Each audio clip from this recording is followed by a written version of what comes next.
Bonjour! I didn't see you come in there. I'm so sorry. I should have greeted you earlier. Instead, I was too busy looking at these amazing books. I just love books. They take me away to such wonderful places, and they take me on grand adventures, and they teach the most wonderful stories.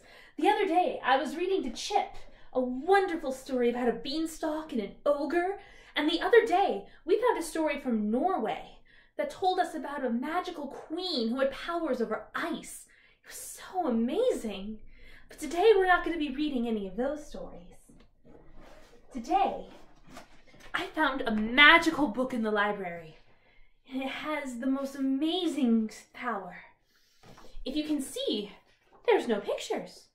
But it turns out if you use your imagination just right, an illustration will appear. The story I'm about to read to you, it's one we all know.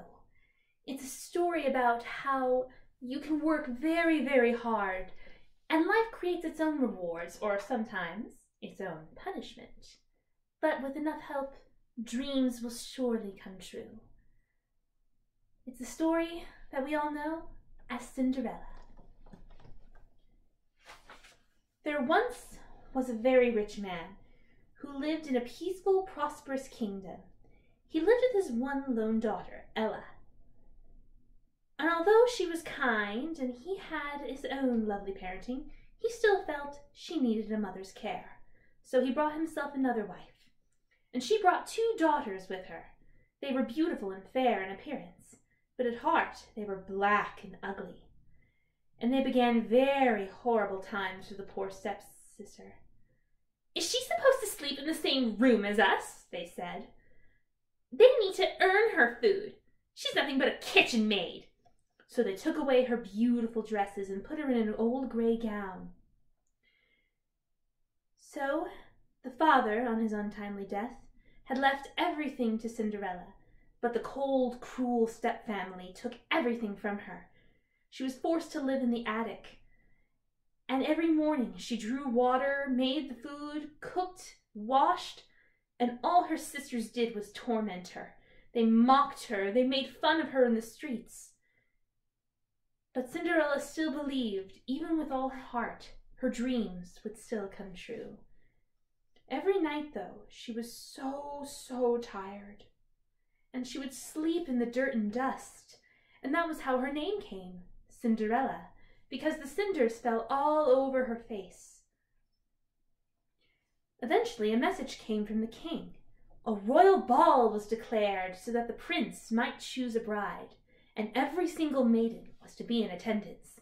When the stepsisters heard about this, they fell into a frenzy. They asked Cinderella to do everything for them. Cinderella herself was so excited, but when she asked if she could come to the ball too, the stepfamily just laughed. "But every maiden is allowed to attend," said Cinderella. The stepmother finally said, "Very well, you may go.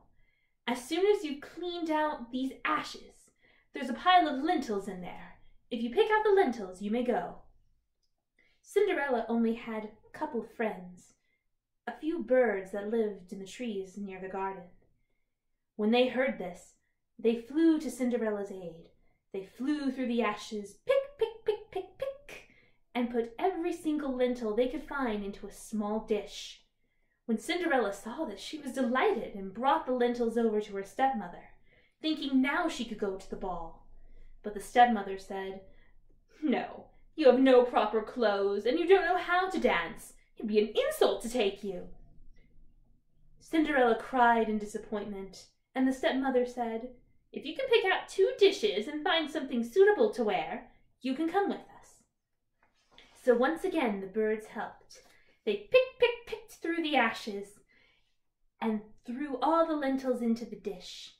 When Cinderella brought it in, her stepmother noticed that she didn't have anything suitable. Cinderella said she didn't have time to dress, and the wicked stepfamily just laughed and left for the ball. Cinderella burst into tears and ran to the garden. "I thought someday my dreams would come true," she sobbed. But then, all of a sudden, Cinderella felt a hand on her shoulder. She looked, and there stood her fairy godmother. "Oh, you will be going," she said. "I'll need a pumpkin, some mice, a few lizards. Oh, and perhaps that goose in the garden." Cinderella brought these to the fairy godmother, and with a wave of her hand, the pumpkin turned into an amazing golden carriage, the mice turned into beautiful horses, the goose turned into a coachman, and the lizards became footmen. But the fairy godmother was not quite done, for Cinderella was looking down at her feet, and all of a sudden, in a flurry of flash, she was in the most gorgeous gown she had ever seen, but on her feet were delicate glass slippers. Cinderella was delighted. "Oh, fairy godmother, it's more than I could ever hope for." The fairy godmother agreed, but warned her, "Be careful. On the stroke of midnight, this will all revert to the way it was before." Cinderella said she understood, and was whisked away to the royal ball in her golden pumpkin. She arrived at the palace, and the prince was immediately taken away. He danced with no one else but Cinderella, and everywhere they went, people wondered, "Who is that girl? Who is she dancing with? Well, the prince certainly seems to know her well." The stepsisters and stepmother, who had treated her so poorly, even treated her with somewhat of kindness. But just as the magic began, the clock was almost striking to midnight. Cinderella saw the clock and gasped, and without another word, away she ran. But on the way down, she lost one of the glass slippers. She couldn't stop to get it, though, as she was already in the carriage and heading home. As she was riding, everything ended completely, and Cinderella was forced to walk home. But she didn't care. She had the most magical night of her life. The next day a royal decree went out that the prince would marry no one but anyone who could fit their foot in the tiny glass shoe. The ugly stepsisters tried most of all, but it was no use. There was no way it could fit. When both stepsisters had been fit, the prince looked at the stepmother and asked, "Do you have any other daughters?" "Only the kitchen maid," the stepmother said. "My deaf husband left her behind. She's not worth it." But the prince glared at her and said, "Every maiden is eligible to try this on." So Cinderella was summoned forth at once, covered in cinders. The prince put on the slipper, and it fit perfectly. And thus the prince and Cinderella were married, and they lived happily ever after. The end.